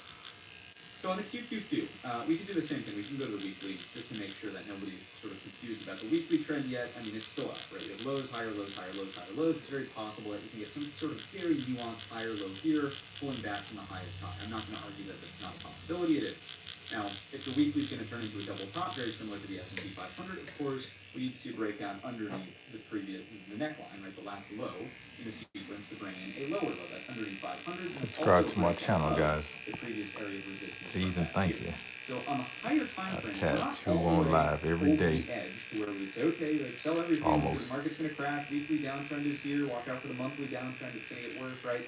We're not there yet. I'm trying to take a very balanced approach where in the short term, I'm definitely seeing some warning signs, but the higher time frame trends that typically are more indicative of like, yes, a stronger move is or is not happening, they haven't quite fired off yet. So again, trying to take that balanced approach and not lean into any particular side more so than we need to. On the daily time frame chart, again, we'll take the balanced approach. If this is a balanced range, we have seen look above and fail. The target has been hit, which is always the bottom end of the range. It wouldn't be unreasonable for a counter trend move off the bottom end of the range. Range traders are probably saying, no, I want risk, reward. I don't want to be bearish down here at the bottom of the range. I want to be bullish. I get it. From a range trading perspective, totally makes sense. Now, my argument is going to be, as long as price remains here, underneath 522, it's very difficult to have that bullish stance that a counter trend move is really going to come in any strong sort of fashion. Right? We're underneath the daily 50 SMA, very similar commentary to the S&P daily. If you were to just divide this into halves, the balance range straight down the middle is 522, that's going to be your key level. As long as consolidation remains below that, I would maintain more of the short-term bearish stance, and you could make the same argument as overhead supply existing in this upper box that I've just sort of drawn right up here. We'll just sort of give it a couple outlines so you know which one I'm referring to. 522. As long as we're below that, it makes sense to me that bears can persist for lower highs, and then equal low reattempts to the bottom end of the range really get dangerous for opening up the door. So this is an intraday very important level at 506.50, and then 500 is that weekly key we were just seeing on a higher time frame chart. So you can imagine weekly left, weekly right, your neckline is down here, right? So there's that. The market's going to change tone. And again, I will raise my hand and say, like, phew, sigh of relief. Because, don't get me wrong, guys. I've got a long-term portfolio, too. I don't want to see the market go down any more than the next person doesn't want to see the market go down. We're just trying to interpret the data points. If we get something that looks like this, I'll say great, like crisis averted, no problem. We're over 522, the balance range lives on, and maybe it's more Give neutral me and a we sort of start to, develop some more positive sentiment here, we'll see. But subscribe, as of right guys, if you now, like this feather. it's It's a not cover really, up I'm not doing. seeing too much of that, even with NVIDIA earnings. Right? So in Subscribe the to see after me hours for tattoo Nasdaq, every day. using the bid-ask spread of 515.75 by 76, that puts us 515, sorry, 515, whoa, down here, right? That's basically unchanged from the opening print. A lot of upper wick there still on the daily bar, and not opening on any semblance of a gap up over 522. NVIDIA earnings is not this big, blockbuster report. Oh my goodness, it's going to finally get the market out of this balance range. It just, the numbers were not impressive enough. The market's used to what we've been seeing, right? And again, we'll talk more about that in a moment. So let's take it down to the hourly. Let's see what we can see over here. One of the things I find most compelling about this on the bear side in particular is just that number one, we did not see a move through the opening print of the Tuesday session to continue retracing the thin structure into 522. If we had stronger buyers involved in the market, you would think we'd get a full test of the level. We did see that in the S&P 500. We didn't see that here in the Nasdaq 100. So that's strike number one. Strike number two is that, okay, if this is a low and this is an hourly higher low, and we're sort of holding that off of the opening rally, then fine. Where's the next ideal higher low? It's just over the opening print, right? You can pull back, you can go to the opening print, but you better not break down through it because you're trying to go low, you're trying to go higher low, and then you're trying to go higher low over the open, over this previous area of resistance at 515.25. So that little flip that I was talking about, or that nice little thing that sides more so with the bears here, is the breakdown through the open lower high that gets set underneath. Again, as a breakdown in the after hours, it looks like we're just hardly struggling with this level here. So the resolution of this tomorrow, in my opinion, will be key. If this is going to be a double bottom, of course you need to be over the neckline, but that's probably not enough. You probably need to be over that 522, which we just described in detail on the daily time frame chart. So an open that's under 515.25, in my view, is bearish, and I would say that you have nothing more than highs, intraday lower highs, lower highs, lower highs. You could call this like floor to the bottom of the pattern, but it's a head and shoulders, right? We have a left, a head, and a right. Anything through the neckline opens the door for downside underneath 510, 506.50 is the key level we talked about, and then underneath that, the reason I said it was so key is if we look back, this is not the chart I thought it was. We'll talk about which one I think I was mixing it up with something from the core list of companies. We'll see what that is in just a moment. Ding, ding, ding, it's Microsoft, okay? So anyhow, underneath 506.50, I would just expect maybe a grind through this area. Microsoft has a thin structure, which I was sort of making the wrong association in my head, but you get the idea, right? So under 506.50, 500 becomes the key level to the downside, okay? So that is your CQQ Nasdaq chart in a nutshell. It's coming here with a Fibonacci from top to bottom, 38.2, could not be any more on the money. Of 522, the key level makes total sense there. And you can quickly check in on the intraday and 50 watts as well. All of them are barreling in downward direction. Some will start providing confidence at 522 sooner rather than later, namely the all-time high on the VWAP, now droppers there. So cautiously bearish remains the stance on the Nasdaq, given what we've seen here, and the lack of the hourly higher low hold over 515.25. We can quickly check in on our good friends, the nasty Nasdaq internals. What do we see over here? Bigger outflows on Tuesday's session, I think, is definitely noteworthy. Same thing on Monday versus the S&P 500, which was a little bit more, they were definitely still bearish, but they were much more close to the zero line. Today's session was technically closed positive. We have positivity here. I'll advance the timeline, but again, look at this reversal from what initially looked like a decent move out of the open to reject trend higher when it closed back in zero. Not like the buyers made much progress. So you can say the same thing here out of the volume flows, right? It's the close, it's sort of off the high of day. The cumulative build getting back to flat into the afternoon there. Nothing impressive out of the internals front. Let's take a look at the market profile side of the nasty Nasdaq. And over here, it's the exact same commentary as the S&P. We have this value area, which is higher in the session, same thing with the point of control. My first thought is that this is trapped overhead supply, especially given that dynamic, is the close of day not holding the open to the hourly higher low we talked about just a moment ago on the candle chart, right? We are still getting and seeing here it's incredibly poor high, DEF period straight across the top there on the profile, as well as a lack of material excess on the lows. So a reasonable outcome might be, okay, we open over the 515 level we just saw on the QQQ, we pop the high, come back into range, that sort of sets up the move to the downside after repairing and finishing it off in the proper sequence. at the previous day high. So just an idea.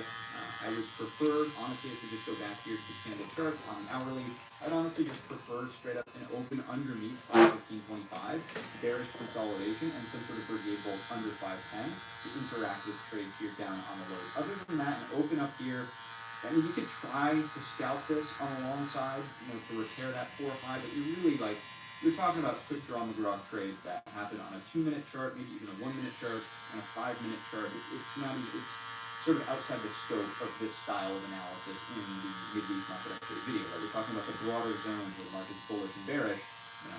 Individual little trades like that can happen on a whim any given day. So anyhow, that's your Nasdaq. All right, let's take a look at the small caps now, because this is where we certainly have larger concerns around that R word we were just talking about in the intro recession. Why am I so concerned with this chart? We've known it's been relatively weak to the market for quite some time now. And this is even on the higher time frames. Right? If you go out to a weekly chart here, and let's just grab like 10 years of data, we all know that we've been making the comparison, right, of how this balance range saw look above and fail, lower high in the range, if you break below, things got pretty nasty there through 2022, and then we had this sort of like lost period of 2 years where small caps really didn't do anything.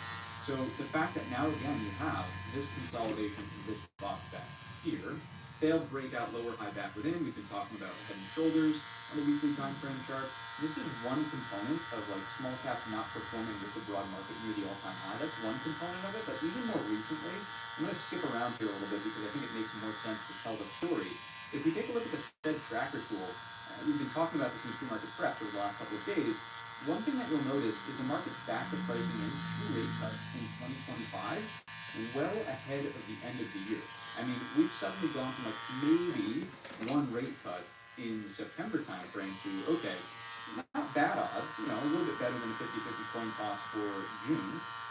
And beyond that, another one at 38.5% odds, obviously skewed across different sides here, gives you that probability, but another rate cut now for the September timeframe. We're in the earlier stages of 2025. I'm saying that as if it's like, June already, we're halfway through. It's only February, people.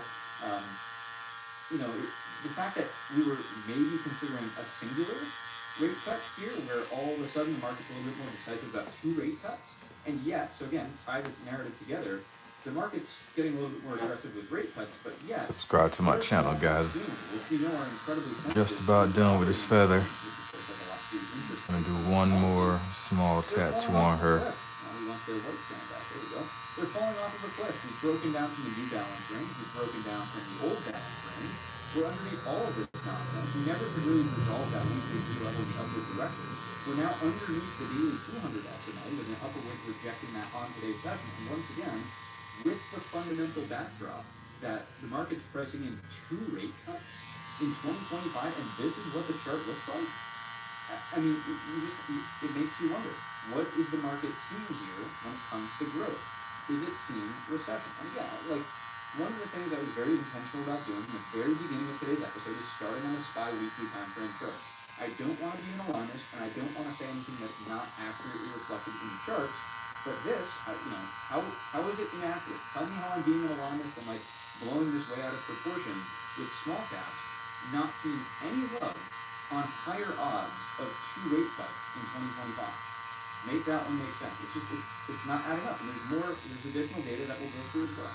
So on the daily time frame, obviously we can see any sustained price action under 218, really, that's like ultimate bear action, looking for further downside here. Anything that starts to see a counter-trend rally, wouldn't be unreasonable, but I would say certainly just seeking lower highs underneath 220.25, reasonable, fine. Anything that's a little higher than that, there's a gray dotted line level in here that's hidden by the upper edge of the weekly expected move. It's 223.65, that level as well can still offer just a lower high. And then not only is this a big right shoulder on the weekly time frame chart, but you start to get what? Left, head, right shoulder. Anything that breaks under this really starts to accelerate.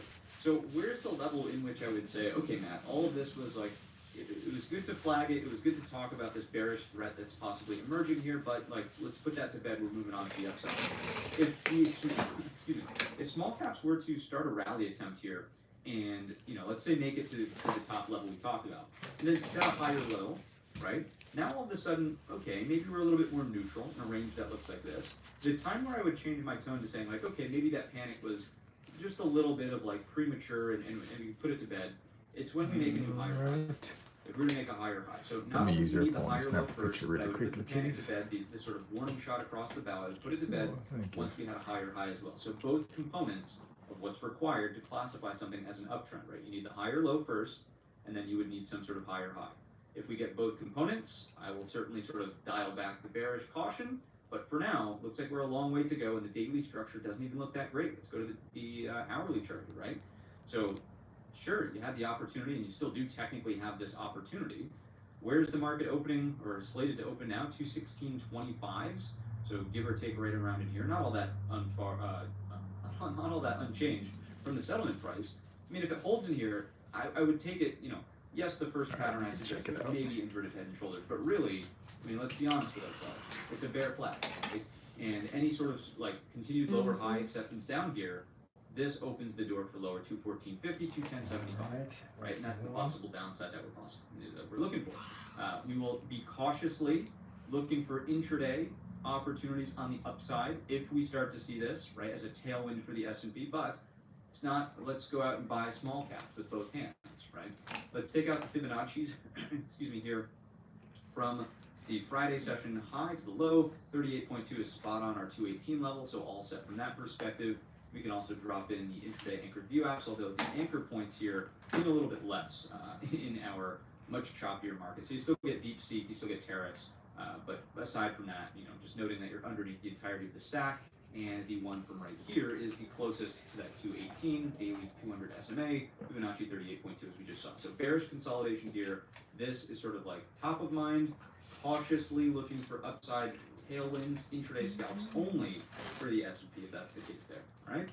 That's that. Let's quickly check in on the Russell internals side of things, and we can see, you know, bearish Monday, Tuesday, neutral and flat today, neutral on the internals advanced decline line for the Russell, but big bearish on the cumulative tick for today's session, which is noteworthy, especially remembering that all of the indices really saw that opening rally, tried to get acceptance for the previous day's high, no love. No love there in the afternoon, setting that lower low, and then closing underneath the opening price as well. If you take a look at the market profile for the Russell, let's jump on over here, and do this fine. What have we done relative to this structure retracement from Friday? Right, not much. How one of the exercises we talked about on the decent are you under there? Video was, and if I think we're drawing tools on this. This is one thing that I'm not always as familiar with, the drawing tools on. Oh, it's over here. We want a Fibonacci retracement. Here we go. Tradable. My goodness. What we wanted to do was just see how much of a retracement we got into the Friday range in particular.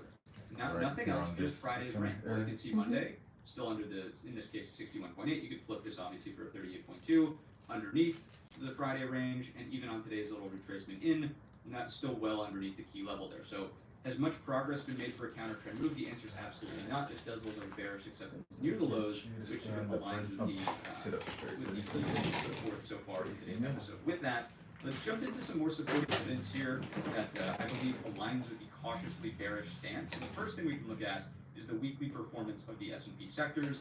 Leading the pack is not a sector, but the TLT bonds, right? Up 2.94%. Rates have fallen off of a cliff because bonds have gotten a bid, notes have gotten a bid, and this is classic, right? Pre-2022, classic flight to safety style behavior, where money comes out of equities into bonds as, you know, big banks, institutions, so on and so forth. They can't just hold cash, right? You just can't hold dollars. You have to be in something. So TLT, the bond market, getting some love here, is seeing, you know, the outflows of equities into bonds. And again, that's a defensive posturing mechanism for these larger firms. So that's strike number one. Real estate as a hard asset is definitely a bit more defensive, I would say, towards the top. But as we've seen anecdotally through the headlines and even in some of the data into the end of last week, I mean, new home sales are down, existing home sales are down, mortgage demand is down, even as rates are plummeting here a little bit. That doesn't really align, and we'll take a look at the the XHB home builders, which have been a warning sign for a couple of weeks now, we've been talking about. Healthcare is third, and we all know that that's a defensive sector, right? Materials, lightweight sector, staples, defensive sector. At the bottom end of the barrel, it's the semiconductors. Energy is a little bit more of a neutral stance in terms of risk on and off. Communications are risk on, that's towards the low end. Technology, discretionary, all of these are heavier weight risk on components for the market. So to see the posture this way really doesn't strike me as a risk on environment. Hey, let's buy the dip here on the S&P 500. Right? It wouldn't really make sense until we start to see some better performance from things like semiconductors and the tech sector, which as of right now, it doesn't look like Nvidia is any help. Let's jump through these quickly. TLT is off to the races. That short put position down here in hindsight is like, wow, we should have just bought long calls at the same time.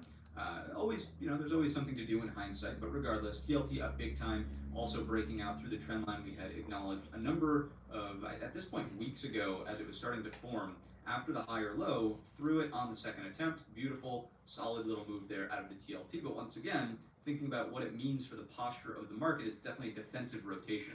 If we look at real estate, trying to get a little bit of love over this with rates coming down a little bit. Home builders, the XHB, let's take a look here, really not seeing much of a strong counter trend move after setting a new swing low underneath this low into the end of last week. Monday actually made a new low this week, also closing there as well. So all things considered, not really doing so well out of home builders. Another thing, I don't know what I guess the Dow Transport would act as a good proxy for this, and we could take a look at that eventually. But if you look at shipping companies, they're also not doing well. So FDX, in terms of like freight is down. It's not trading near all-time highs. You can look at UPS, not doing well either. And these things can just like generally be thought of as a proxy for the economy, right? LEN for Lennar, a home builder by itself, of course. So what's the other one? DHR, DRI. Is it DRI? DHR. Well, I'm gonna butcher it. You guys know what I'm trying to look for. DR Horton. DRH. Where is it? I'm not gonna spend time waste your time looking for it, but let's just move along to healthcare. Right. Generally, the point being is that the cyclical side of the economy does not look like it's doing so well. Healthcare, inverted head and shoulders breaking out. That's fine. It might save the S&P 500 from falling off of a cliff, but it's not. It's D for defensive, right? This sort of breakout here is not going to push the S&P 500 to new all-time highs if the tech sector and discretionary sector and even financials have been lagging quite a bit recently, pulling back from their highs. If those aren't participating, this is like, again, it maybe prevents like an all-out crash in the S&P, but it's not bullish. Let's take a look at materials. Unchanged inside of the range after a look above and fail. XLP is consumer staples. Breaking out here, again, you can see that relative strength. Yes, it's upward pressure, but obviously, in the face of semiconductors the way they are, and the tech sector the way it is, not enough, right? Not enough. So this is risk on posture in my view. If we look at the SMH, we look at the range, anticipation with Nvidia earnings. Like, can we break out of the box for once? And the answer is apparently no. We are not breaking out the upside or the downside. And that's one thing to acknowledge here in the intro. Hopefully nobody sort of misinterpreted the Nvidia request. Everyone's hoping for a break, right? Just making either direction. Just get us out of the range. Start giving us some better opportunity here out of semiconductors. Just not happening. Just not happening. So neutral there. Energy, not much to say. Midpoint of swing highs, compression of range. So nothing going on there yet. Communications failing back down, and in today's upper wick actually rejecting the previous all-time high. Does look a little bit more bearish to me. On the intraday, you could probably build the argument for like red shoulder starting to form here, and a thin structure retracement to 99.15 at the mid-bearish pressure. The technology sector, so just the one sector of rule of all, we talked about it, right? There was no higher low in this zone. This is ideally where the market should have found buyers if this trend was going to attempt to break up to the top side. No love there. So currently sitting at the bottom end of the balance. Again, range traders probably want risk reward back to the upside. I have some reservations. Nvidia's not looking so hot right now. We've seen Microsoft on a big breakdown. Tech doesn't. It looks slow. The market looks slow, just like we were saying for a long while. Like, hey, the market's tried to break down a number of times on these gap down catalysts. The market tried to to break out up here, had the opportunity for a higher low, and couldn't make anything happen. And that was after a number of failed bearish attempts to the downside. So, like, as we say in the live stream in the morning session, right, TG, the gift just keeps getting passed back and forth from bullish to bears to bullish to bears, and really no bold calls until we get out of this range here. in the not semis, but rather the tech sector. XLY, Tesla is absolutely bleeding out. Amazon not helping over the past couple of days either, triggering a double top through the neckline here.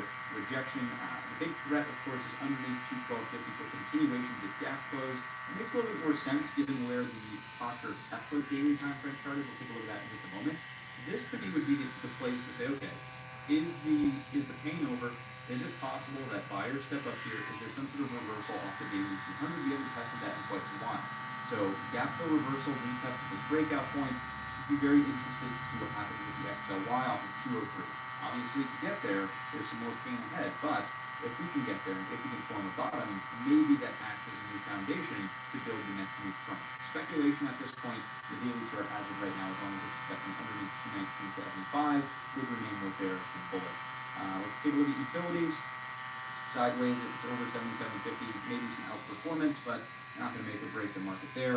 Financials, not really getting the love in the bull flag, or this bull flag here. For the breakout, you can see that we broke down from it to the bottom of the flag on Tuesday session and getting an upper wick rejection today underneath 51.50. So, a continued move underneath 50.70 should bring in structural retracement. Again, the way we can think of this is like if these pullbacks continue to develop, maybe if the financial sector gets here, and if the XLY gets to its, 203 spot we were just looking at, BA2 and SMA, maybe that's where these next launching points come from, the next big bull base forms in the S&P 500, but to get there, we need a little bit more pain first.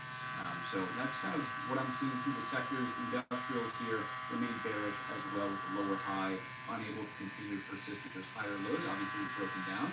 So another lower high is just a nail in the coffin, and I would continue to expect bearish pressure here out of industrials until the trend actually changes on the short term. Let's move into our ratio grid because this also signals risk-off rotation. As we're taking a look through this, the XLK is not doing anything to help. This is not doing anything to help. Financials look okay. We'll give this a squiggly sort of check mark like that. This is D for defensive. This is risk off. This is risk off here, building a nice little uptrend. Communications are hanging in there. I'll give them a neutral fill day there, but certainly this dashboard, you're only looking at one check mark in financials, as we just saw on the actual candlestick chart, doesn't look that great. So leaves a bit to be desired on the risk on front. If you take a look at some specialized ratios, this gets an X, this gets an X, this gets an X, and this gets an X over here. This gets a big old X. ARK-K, the innovation fund, this was like maybe one of the most deceiving breaks I've seen in a very long time there.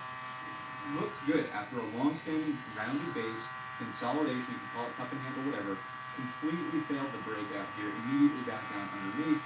That, tough, of course, but nonetheless, reading into it and walking forward, that has to be more of a risk-off indication.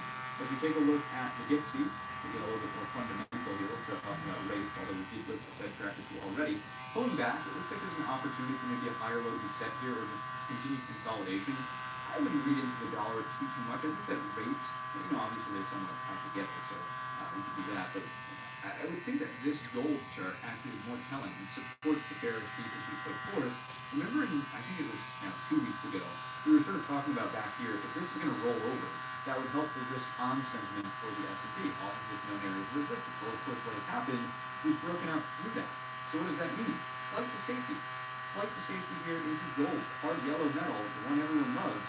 I mean, that's pretty defensive in terms of posture, and it would sort of look similar to, if you just skip ahead to the TLQ ratio to the S&P, in terms of risk-off ratios, this also breaking out. We even zoom in on this, right? We had talked about on Saturday, if this holds a higher low and makes a higher high, that's where we're like, hey, red flag at this point. Let's shade that in red here, so that way accounting doesn't get honest about the trans budget. That's a red flag, right? And I would say that marries in nicely with the gold analysis and ratio that we just looked at over there. So, as I said, I don't want to be an alarmist for the sake of being an alarmist, but the data points currently suggest, like, look, rates are just falling off of a cliff, small caps are not performing, gold is outperforming as a risk-off indication, bonds are outperforming as a risk-off indication. I mean, I don't want to say the writing's on the wall because I don't want to sort of make it seem like, like, big crash has to be coming, but it does seem like cautiously bearish is the right stance here, especially with NVIDIA earnings unable to sort of break the market out of this in the upward direction. This is the inverted ZT, the 2-year yield, basically as a proxy for that. just signaling again as this moves to the downside, the fact that 2 rate cuts are being priced back in the market, so not a shock if we go back to the defensive tracker tool. Again, we already talked about this, so no need to rehash that. We look at the calendar here. It's all about PCE at the end of the week. One of the things that I think is interesting, because I maybe have perpetuated this a little bit as well, is the idea of the jobless claims being like, you know, the market's fine, the labor market's fine, there's no issue there. I mean, the labor market does look fine as of right now, and the jobless numbers have not done anything out of control, but the way that the other intermarket interactions or relationships, I should say, are acting is more of a warning sign here. So I don't want to say that it's going to be a leading indicator that the unemployment claims will get worse, but if this does start to trend in the upward direction, it would just be another data point to carry forward inside of this cautiously starting to hint at the R word style analysis that we've done thus far. Durable goods, unemployment claims, GDP. Thursday session again, PCE strikes me as the big one for Friday. Let's talk about earnings, right? One of the things we talked about on the Saturday update video is the $2 billion beat and raise phenomenon that NVIDIA has set forth. I can't remember, did we talk about it in the video or did we put it out in the newsletter? Either way, the beat and raise, you can see here in this column, has been consistently around the $2 billion to $2.5 billion mark, and the results, as we take a look at this over here, we did, right? So let's use the gap numbers, that's fine, they're actually the same here. I wonder if that's a typo. I would think not. Yeah, it's not. So it's the same. Anyways, revenue at $39.3 billion, which is, this estimate might have been off a little bit, but if you just measure from this, right, the raise, it's certainly within striking distance of their guidance that they offered. So that has sort of come in at expectations, and then the guidance going forward, I believe, where do I have that one? Oh, I had it in here somewhere. We can find it on X probably real quick if we do something like NVIDIA. Let's try that exercise. Let's see, guidance. There was an image of this that we're looking for. It's right here. Revenue is expected to be at $43 billion. So what does this sort of suggest? They're sticking with their pattern of the $2 billion beat and raise, right? So that's sort of their raise there. It's from 40, let's round up, right? Let's round up, call it 30, actually I suppose we could round down. Yeah, let's call it a $3 billion raise that they've offered basically here from 39.3 to, what was it, 40 point something, 43.0.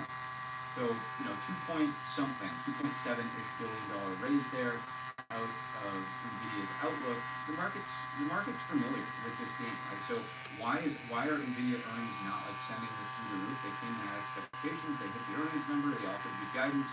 The market knows this game. There's no surprise left here. There's no like investors are shocked and awed by like, wow, NVIDIA does it again and they offered $5 billion of guidance raise. That would be what it sort of takes here to get this out of the rut in the upward direction. So that's what we have out of that. Is really going to put a bow on earnings season. There's really nothing else after NVIDIA that's overly important. So it's sort of going to mark the end of the season there. Let's get back on over the charts. And I suppose before we jump into some of the additional supporting items like breadth, let's just look at NVIDIA on technical chart here before we do anything else. So again, the numbers came in fine. I'm not suggesting that there's an issue with the numbers. The numbers seem healthy and on par with what the market expects. But when you give the market what it expects, you're going to get no change through the overnight. There's really nothing interesting that was discussed on a conference call either. I was listening, through a majority of it, and then as the Q&A started to wrap up, I was like, there's nothing here. May as well start doing the video for the midweek right now. Why wait for it to end all the way? There's no special sauce. NVIDIA is not, there's nothing big. So no big, nothing. We're in the grind. We're in the February grind. The risk off rotation appears to be real. Let's take a look at some of these other supporting evidence points, and then we'll get you on your way for the next episode. Bonds relative to themselves rolling over a little bit here, just sort of indicative of the shorter end of the shorter end of the curve versus the longer end of the curve, which makes sense if we're going to go into a more recessionary style market. Let's take a look at credit spreads. This will be the last domino to fall, perhaps, where credit spreads start to widen in a material way. That would definitely be a nail in the coffin for the R word. So watching these quite closely. They have not broken new highs relative to these last major pushes that we've seen out of the market. So this will be something that I'm watching very closely over the next couple of weeks.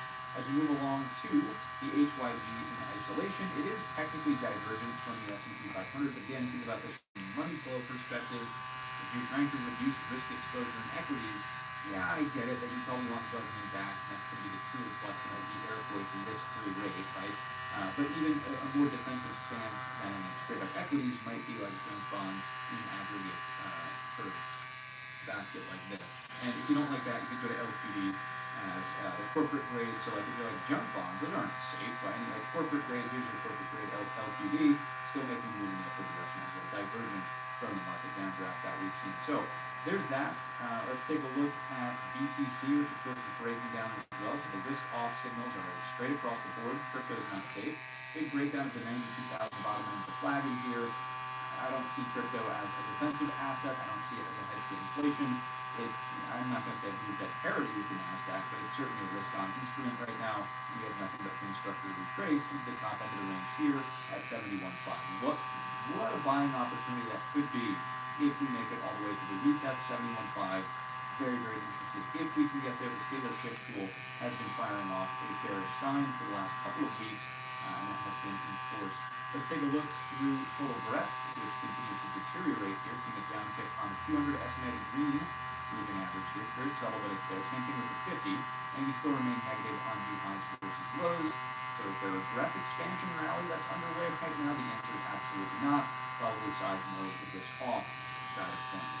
Another nail in the coffin could be if the RSP makes a new low inside of this prior downward back here. We'll monitor that with credit spreads, and then we could take a look at the equal weight Nasdaq.